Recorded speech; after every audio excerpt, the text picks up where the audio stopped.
udah zemlje. Znanstvenici su zabilježili nešto zastrašujuće. Jezera, rijeke, slapovi nestaju po cijelom planetu. Kamo voda odlazi tako brzo? Jezera.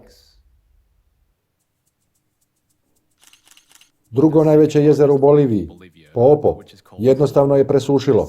Satelitske snimke pokazuju da je u travnju 2013. godine tamo još bilo vode, no do siječnja 2016. godine jezero je potpuno presušilo.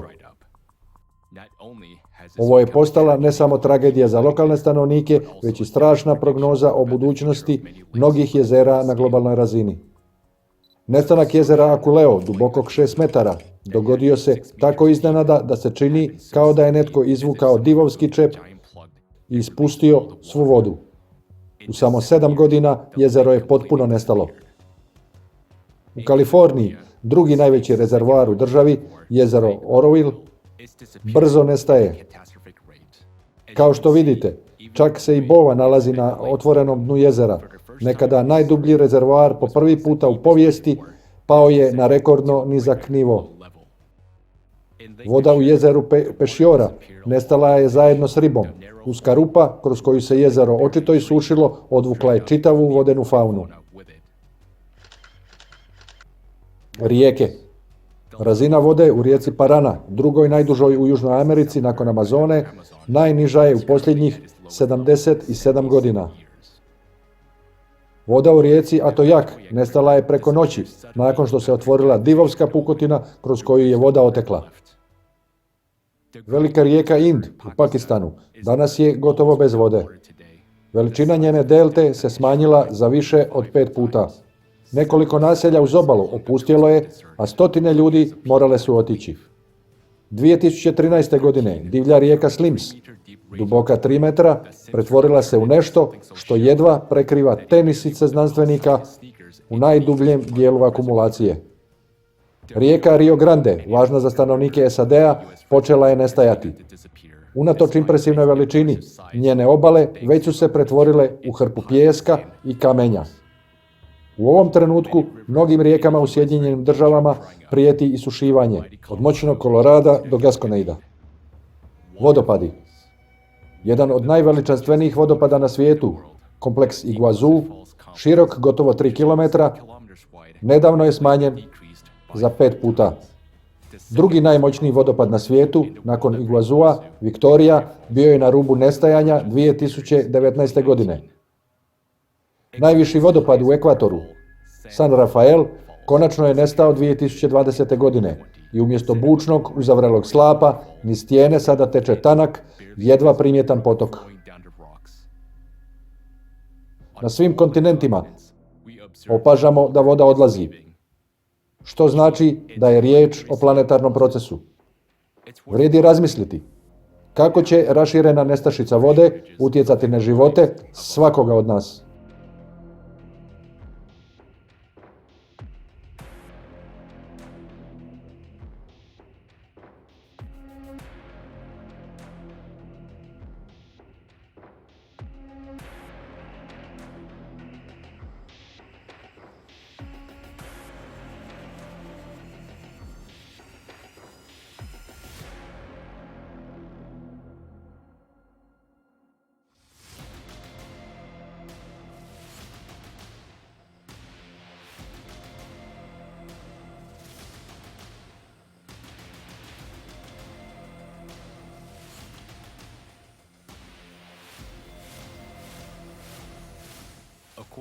Prema riječima američkih znanstvenika, razina vode u najvećim svjetskim rijekama znatno je pala tijekom proteklih 50 godina.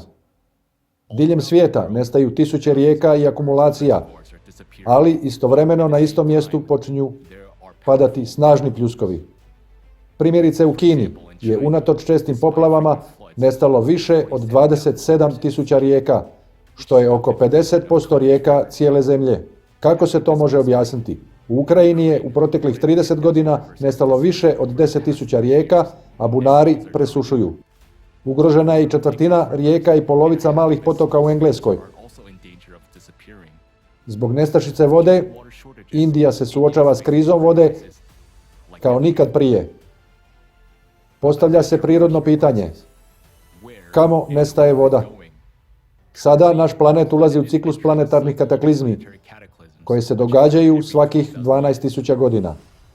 Tijekom ciklusa galaktička interakcija utječe na jezgru planeta, uslijed čega je ona neuravnotežena i počinje skakati. Zbog toga planet ubrzava svoju rotaciju i počinje se širiti duž ekvatora. Nastaju mikropukotine, a voda iz rezervoara ide u velike dubine.